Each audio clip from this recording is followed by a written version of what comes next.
Hi friends. Bollywood की चर्चा हो रही है आजकल। माहौल भी गरमाया हुआ है।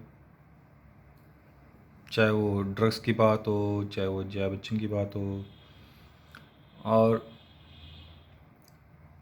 देखा गया है कि लोग मेन स्ट्रीम चैनल्स हैं, टीवी चैनल्स हैं, उनको तो देख ही रहे हैं। साथ साथ जो यूट्यूबर्स हैं, जैसे कि उनमें से एक मैं भी हूँ, कुछ डिजिटल चैनल्स बहुत पॉपुलर हैं और लोग उनको बहुत रुचि से देख रहे हैं। अब बात भी कुछ ऐसी है। अब मैं सोचता था कि इसको इंग्लिश में बनाऊँ कि हिंदी में बनाऊँ। सोचा कि हिंदी में बनाऊँगा तो काफ़ी लोगों को समझ में आएगा, और मिक्स करूँगा जहाँ जहाँ ज़रूरत होगी। अब बॉलीवुड चर्चे में क्यों आया वो हम सब जानते हैं। राजपूत रिया से तो शुरुआत हुई, फिर जया बच्चन ने बात छेड़ दी थाली की।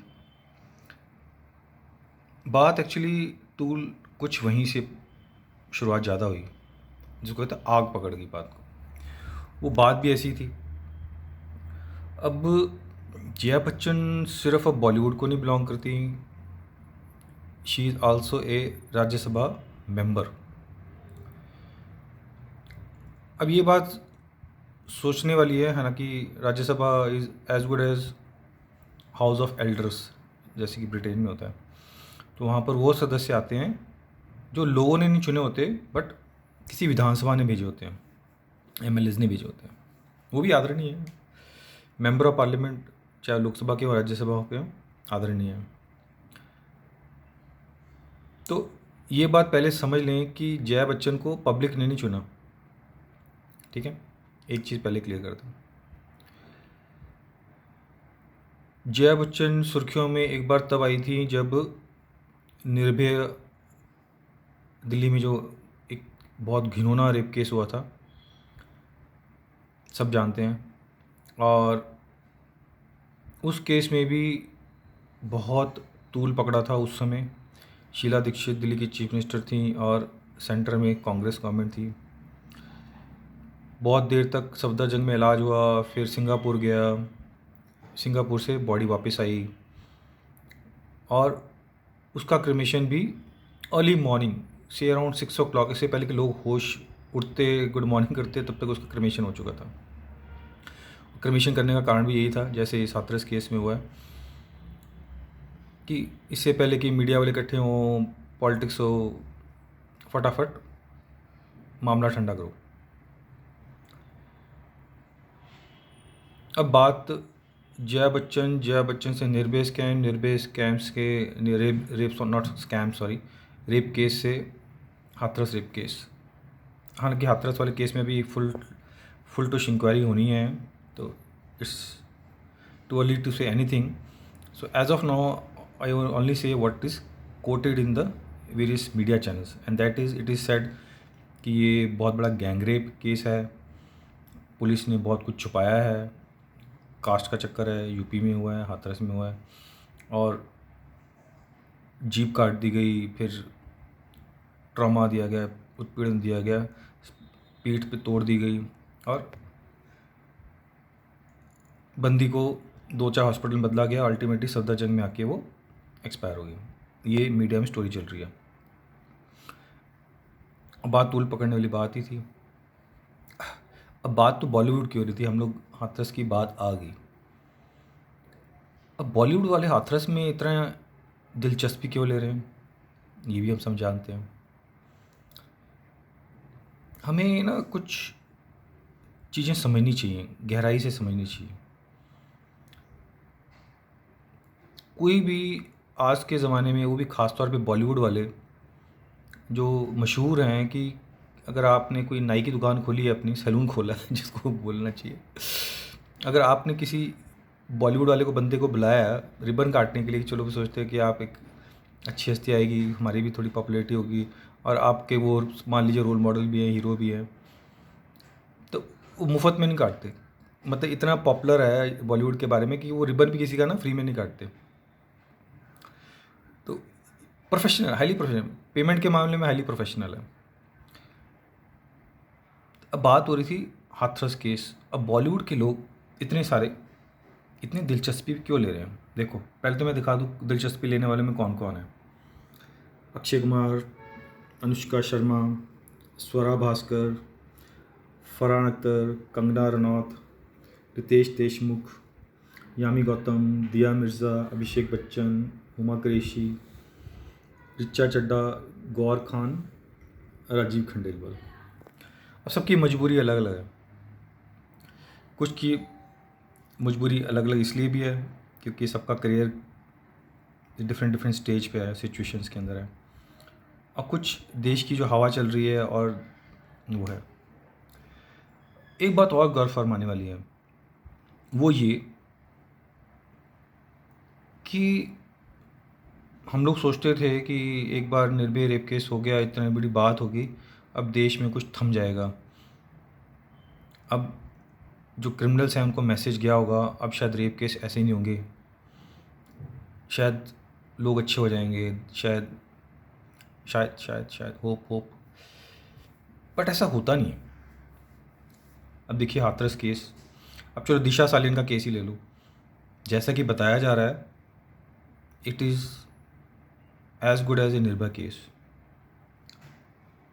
अब हाथरस केस के बाद देख लो, अगर आपने मेन स्ट्रीम टीवी चैनल्स देखे होंगे, हाथरस रेप केस, ये इस केस के बाद जो कि लोग बोल रहे हैं गैंग रेप केस है,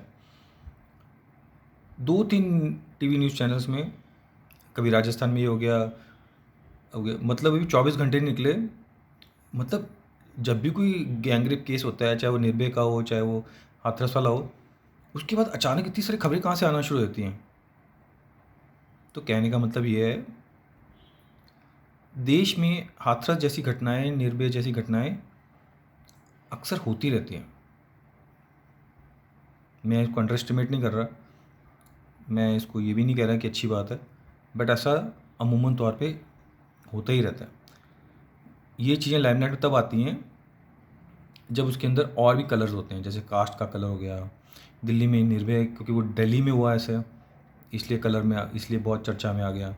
ऐसे केसेस होते बहुत हैं, बट चर्चा में बहुत सारे केसेस आते ही नहीं हैं, बहुत केसेस दब जाते हैं। अब रही बात बॉलीवुड की। अब बॉलीवुड वाले इस समय क्यों इसमें बोल रहे हैं? क्योंकि हम ये भी जानते हैं कि देश में, जैसे हम लोग डेली सोनी टीवी चैनल देखते हैं, एंटरटेनमेंट चैनल देखते हैं, तो टीवी न्यूज़ चैनल भी आजकल कोई एंटरटेनमेंट से कम नहीं है। और जहाँ जहाँ मीडिया बोलता है, कुछ हमारे देश के हालात ऐसे हैं, मजबूरियाँ ऐसी हैं कि सिस्टम भी तभी एक्टिव होता है। जहाँ जहाँ मीडिया बोलता है एक्टिव होता है, ना बोले तो सब सोए रहते हैं। ऐसा भी देखा गया है, हमारा सिस्टम ही ऐसा है। जब तक कमियां ना निकाली जाएं तब तक वो बाहर नहीं आती, पता सबको होता है। अब कोरोना टाइम्स के दौरान हम इस चीज़ की बात करते हैं कि कहाँ हम सोच रहे थे कि कोरोना के दौरान इतनी भुखमरी मच रही है, लोग पता नहीं कैसे अपना गुजारा करेंगे। जब पूरा देश कोरोना के डर से अंदर घर में बैठा हुआ था, सड़कों पे नहीं निकल रहा था डर के मारे, लोगों को अपनी नौकरियों की चिंता थी, उस समय बॉलीवुड वाले मदहोश होके कैसे कैसे एंजॉय करते, ड्रग्स ये वो। और कुछ लोगों के पास खाने के भी पैसे नहीं थे, सिर्फ सोनू सूद बाहर आए और उन्होंने कुछ लोगों की मदद की। ये जो जितने दिख रहे हैं ना इस समय जो ये कमेंट कर रहे हैं ट्विटर्स पे, जो मैंने नाम गिनाए, ये 1 2 3 4 5 6 जो आपको दिख रहे हैं, कोई भी कोरोना के मामले में, सोनू सूद तो इसमें है ही नहीं। सोनू सूद ने तो कुछ कमेंट नहीं किया हाथरस को लेके। तो आजकल एक नई राजनीति है, ट्विटर राजनीति। घर में बैठे बैठे ट्विटर पे कमेंट कर दो और हम लाइमलाइट में आ जाओ। अब लाइमलाइट में आ जाओ, जो मैंने वर्ड यूज़ किया ना, लाइमलाइट में आ जाओ। ट्विटर में कमेंट करना बड़ा आसान होता है। प्रियंका गांधी वैसे ही करती हैं, बहुत सारे कांग्रेसी। अब राहुल गांधी नीदरलैंड में ही बाहर गए हैं, वहीं से कुछ ट्वीट करते रहते हैं। ट्विटर राजनीति बोलते हैं। अब सिनेमा हॉल अभी खुले नहीं है, अनलॉक 5 खुला है, शायद सिनेमा हॉल खुलेंगे ऐसा बोल रहे हैं। अनलॉक 5 में। तो अक्टूबर के दौरान सिनेमा हॉल्स खुलेंगे 50% सीटिंग कैपेसिटी के साथ। अब हो सकता है कुछ जो मूवीज़ इन्होंने बनाई हैं चलना शुरू हो जाएँ, जो मुझे लगता नहीं शायद। जिस तरह से माहौल बना हुआ है देश का, इतना कोरोना वायरस फैला हुआ है, कौन सिनेमा हॉल में जाएगा मूवी देखने के लिए? और फिर लोग वैसे ही गुस्साए हुए हैं बॉलीवुड से, कौन जाएगा देखें? मूड ही ख़राब हुआ है, इनके चेहरे देखने का मन नहीं करेगा। तो कोरोना के दौरान मैंने ये भी देखा कि फैमिली के साथ टाइम बिताना ज़्यादा अच्छा है, दोस्तों के साथ टाइम बिताना ज़्यादा अच्छा है रेदर देन मूवीज़ को देखा जाना। अब बात ये हो रही थी कि ये लोग बड़ी सिलेक्टेड कमेंट करते हैं और अपने मतलब खो रहे हैं, सेल्फिश हैं ये लोग। इन लोगों ने दिशा सालियान राजपूत ड्रग मैनेज के दौरान उस पर कुछ नहीं बोला, बट स्वाय कंगना रनौत को छोड़ के बाकी किसी ने ड्रग्स को लेके क्रिटिसाइज़ नहीं किया बॉलीवुड को। या तो बोला नहीं, बोला तो सपोर्ट में बोला। Even Jaya Bachchan too. इनकी क्या मजबूरी होती है साइलेंस की? देखिए, कोई भी कम्युनिकेशन होता है, अगर आप किसी चीज़ पे अगर चुपचाप भी बैठे रहते हैं तो आप सोचते हैं कि मैं चुपचाप बैठ गया, कबूतर मेंटेलिटी है, तो इसका मतलब ये नहीं है कि आप बरी हो गए, माफ़ हो गए। ऐसा नहीं होता। अगर आप किसी चीज़ पे चुप्पी भी साधे बैठे रहते हैं जबकि आपके आसपास घटनाक्रम घट रहा है, तो आप संकेत दे रहे हैं कि आप, ये नहीं कि आप इसके बारे में ज्ञान नहीं रखते, आप इसमें अपनी सेल्फिश अप्रोच दिखा रहे हैं, आप साइड से कट रहे हो क्योंकि आप चाहते हो कि मेरा धंधा चलता रहे, मेरी थाली में छेद ना हो। जब तूफ़ान थम जाएगा तो मैं अपनी बिल से बाहर निकलाऊंगा।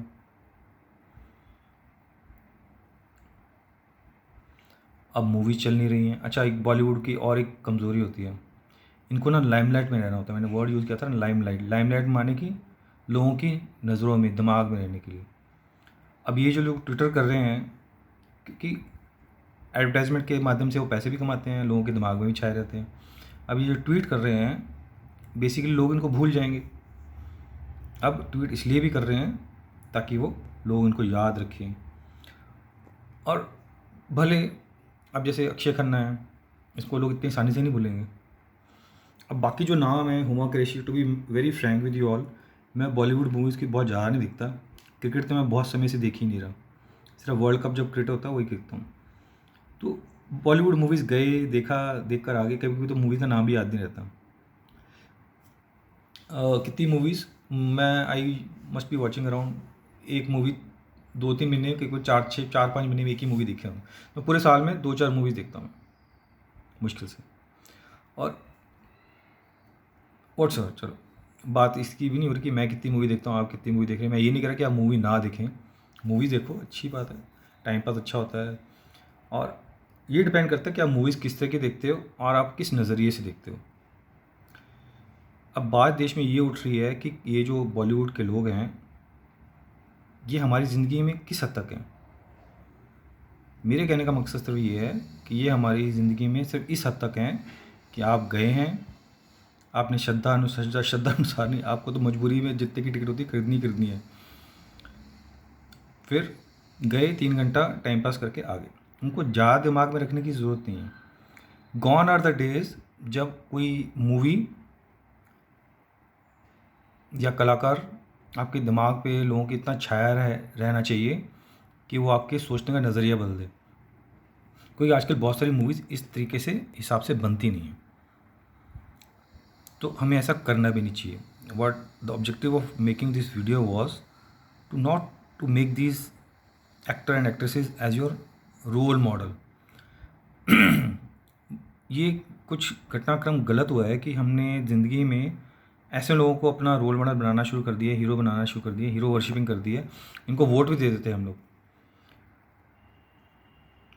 वोट देने से पहले सोचना चाहिए, नंबर 1।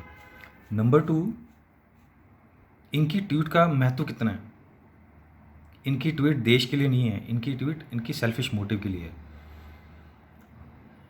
जया बच्चन एक तरफ निर्भय को सपोर्ट करती है, निर्भय वॉट एवर, और उस तरफ डबल स्टैंडर्ड है।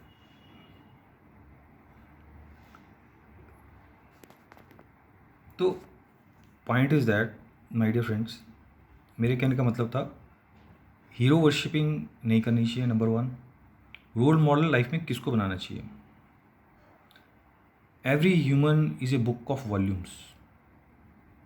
Every human being is a book of volumes. अगर आप निजी ज़िंदगी में भी किसी इंसान के साथ आप वॉक करते हैं, चलते हैं, जो आपके आसपास लोग होते हैं, तो उनको पहचानना इतना आसान नहीं होता। तो वो लोग जो जिनको आप सिनेमा में देखते हो या कभी कभी मूवीज़ में देखते हो या टीवी में देखते हो, उससे उनके चरित्र का या उनकी पर्सनैलिटी का आप कंक्लूजन निकाल लें, इतना आसान नहीं है। मूवीज़ तक ठीक है, क्योंकि मूवीज़ एक एंटरटेनमेंट के लिए है। आपने पैसे खर्चे, कोई बात नहीं, सुहा हो गए, ठीक है। बट ऐसे लोगों को अगर आप अपनी निजी ज़िंदगी में ला रहे हो, उनको रोल मॉडल बना रहे हो, या ऐसे लोगों को अगर आप सरकारी पद पे बिठा रहे हो, वोट दे रहे हो, तो आपको 100 बार सोचना चाहिए।